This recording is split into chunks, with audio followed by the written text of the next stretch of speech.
अस्सलाम वालेकुम व्यूअर्स। आज आपके लिए एक खूबसूरत घर का प्लान लाया हूँ जो कि 40x60 का प्लान है। एक क्लाइंट के लिए मैंने बनाया है तो सोचा आपके साथ भी शेयर करता जाऊँ।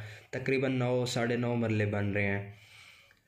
तो सबसे पहले तो मैंने यहाँ पे बैक पे यहाँ पे बिल्कुल स्ट्रेट जा रही है तो इसलिए मैंने यहाँ पे ओपनिंग रख दी है 3 फीट की फॉर वेंटिलेशन।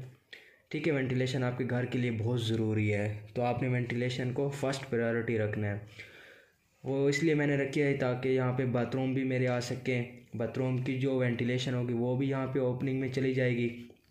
कमरों की जो विंडो लगेगी उनको भी फ़ायदा पहुँचेगा। ठीक है, तो उस हवाले से एक रूम ये है 12.5 × 16 का। उसके साथ बिल्कुल सेम डायमेंशंस पर ये भी 12 फीट 6 इंच बाय 16 फीट का है। और उसके साथ साथ क्लाइंट की ये भी रिक्वायरमेंट थी कि बाथरूम के साथ ड्रेस रूम यानी कि ड्रेसिंग होनी चाहिए, तो वो भी मैंने प्रोवाइड किया है। साथ साथ ड्रेस रूम प्रोवाइड किया है इस कमरे के साथ भी, और इस कमरे के साथ भी ड्रेस रूम प्रोवाइड किया गया है। जो इसके साथ साथ बाथरूम जो है 6x8 का है। आप चाहें तो आपके पास ये ऑप्शन है कि आप इसे बढ़ा सकते हैं, 2 फीट आप इसे बड़ा कर सकते हैं। ठीक है, 8 के बजाय आप 10 फीट कर सकते हैं, इसे भी आप 8 के बजाय 10 फीट कर सकते हैं। ये आप पर डिपेंड करता है। जो मैंने बनाया वो मैं आपके साथ शेयर कर रहा हूँ। फिर इसकी यहाँ से वेंटिलेटर इस ओपनिंग की तरफ चला गया, और इस कमरे की जो विंडो है ये हमारी विंडो है, ये सारी इसकी विंडो होगी। इस कमरे की भी ये विंडो होगी, तकरीबन 6x6 की है। ठीक है, और इसका वेंटिलेटर आपने बाथरूम का वेंटिलेटर 2 फीट बाय 2 फीट से कम नहीं रखना। ठीक है, इससे आपकी वेंटिलेशन अच्छी होगी और आपको जो एग्जॉस्ट सिस्टम होगा वो भी उसके अंदर लग जाएगा। तो 2 बाय 2 फीट का इनफ है। उसके बाद आ जाते हैं हम, यहाँ पे डोर हैं मेन। जो डोर हैं वो हमारे टीवी लॉन्च की तरफ निकल रहे हैं। जब आप निकलेंगे तो आपको एक लेफ़्ट साइड पे स्टेयर मिलेगी जो कि यहाँ से आपको हो रही है और यहाँ से आपकी डाउन हो रही है, जो कि 3 फीट पर इसकी विड्थ है और 7 फीट इसका जो है राइज़र है, और ट्रेड जो है वो 11 इंच है। ठीक है, जो कि काफ़ी कंफर्टेबल स्टेयर है। और उसके साथ साथ टीवी लॉन्च के अंदर एक और रूम भी प्रोवाइड किया गया है जो कि आप एक एज ए गेस्ट रूम भी यूज़ कर सकते हैं, एज ए ड्राइंग रूम भी आप इसे यूज़ कर सकते हैं। क्लाइंट का ये रिक्वायरमेंट थी कि आपने बाथरूम बाहर की तरफ रखना है, यानी कि सहन की तरफ रखना है। अगर आप चाहें तो बाथरूम आप अंदर की तरफ रख सकते हैं और रूम जो है वो बाहर की तरफ से रख सकते हैं। इन्हें एक्सचेंज आप कर सकते हैं, यानी कि आपका जो रूम है वो इधर आ जाएगा और बाथरूम आपका इधर चला जाएगा।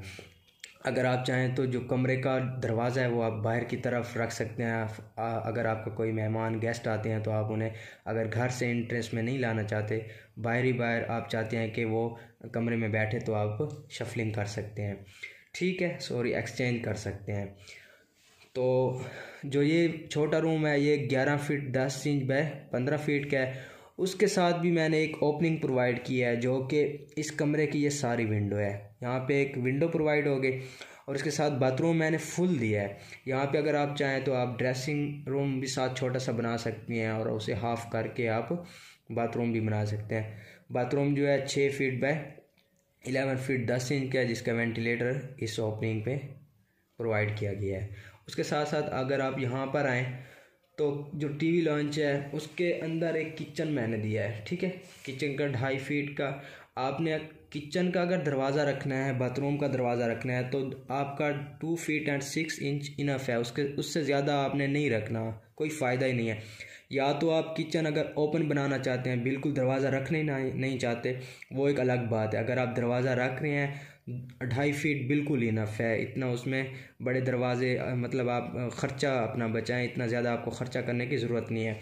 जो आपके कमरे हैं वो उनमें आप 3 फीट 6 इंच यानी कि 3.5 फीट का दरवाज़ा आप ज़रूर लगवाएं। आपने बेड भी यहाँ से मतलब इंटर करवाना होता है, बाकी की सामान भी होता है, तो आपने 3.5 फीट का कमरे का दरवाज़ा, बाथरूम का जो होगा वो आपने 2.5 फीट का रखना है। और आपकी जो मेन इंटरेस्ट होगी वो आपने 5 से कम नहीं रखनी। आपकी बिल्डिंग की मेन इंटरेस्ट कह रहा हूँ, आपके घर की नहीं कह रहा। बिल्डिंग जहाँ से आपने इंटरेस्ट करनी है वो आपकी, यहाँ पे मैंने 5 फीट की प्रोवाइड की है। आपने बिल्डिंग की जो इंटरेस्ट रखनी है वो 5 फीट की प्रोवाइड करनी है, ठीक है। मैंने भी यहाँ पे 5 फीट की प्रोवाइड की है। और उसके साथ साथ किचन में आपको बताता जाऊँ कि 10 फीट बाई 11 फीट 3 इंच का किचन है, बहुत काफ़ी बड़ा किचन है, जिसकी वेंटिलेशन मैंने बाहर सैन की तरह रखी। यहाँ पे इसकी विंडो है। आप यहाँ पे अगर हुड लगाना चाहते हैं, आपका जो हॉब आएगा उसका वेंटिलेशन यहाँ से बाहर की तरफ कर सकते हैं, ठीक है। उसके बाद क्लाइंट की ये भी रिक्वायरमेंट थी कि मुझे एक छोटा सा गार्डन एरिया चाहिए, जो कि मैंने प्रोवाइड किया है। Left of the side garden area मैंने प्रोवाइड किया है। साइडों से मैंने छोड़ दिया, यहाँ पे ट्रैक्स बनेंगे, तो बीच का जो हिस्सा है वो गार्डन एरिया हो गया, साइड पे आपके ट्रैक्स बन जाएंगे। और सबसे इम्पॉर्टेंट बात कि आपने गैराज जो है उसकी इंटरेस्ट आपने बड़ी रखनी है। आजकल हर एक घर में जो है गाड़ी मस्ट है, तो यहाँ पे मैंने 12 फीट का, तकरीबन चलता 16 फीट का भी है, लेकिन यह जगह छोटी थी तो इसलिए मैंने यहाँ पे 12 फीट का जो है दरवाज़ा, मेन इंटरेस्ट जो है, मेन गेट है वो प्रोवाइड किया है। यहाँ पे आपका कारपोर्च भी होगा, कारपोर्च जो कि काफ़ी बड़ा कारपोर्च है। तो देख सकते हैं आप मुकम्मल के कितना अच्छा और प्यारा लग रहा है। अब मैं आपको इसकी कॉस्ट बता देता हूँ कि आपका ग्रे स्ट्रक्चर, यानी कि सिर्फ आपका स्ट्रक्चर कितने में तैयार होगा, यानी कि पेंट वगैरह से उनके अलावा का मैं आपको बताऊँगा कि आपका सिर्फ जो मकान है वो तैयार कितने में होगा। अगर इसकी 40x60 की डायमेंशन है तो उस हिसाब से ये बनता है 2400 मल्टीप्लाई बाय 2000 जो मार्केट रेट चल रहा है सिर्फ ग्रे स्ट्रक्चर का, लेबर कास्ट प्लस आपकी मटेरियल कास्ट, ठीक है। इसमें आपकी कोई फिनिशिंग, कोई आपका इंटीरियर डिज़ाइन कुछ भी नहीं आना, सिर्फ आपका ग्रे स्ट्रक्चर आना है। तो उस हिसाब से ये बनता है 48 लाख, ठीक है। 48 लाख रुपीज़, पाकिस्तानी रुपीज़, ये आपका ख़र्चा आएगा। तो उम्मीद करता हूँ आज की वीडियो आपको अच्छी लगी होगी। अगर अच्छी लगी है तो लाइक कमेंट ज़रूर करें। तब तक के लिए अल्लाह हाफिज़।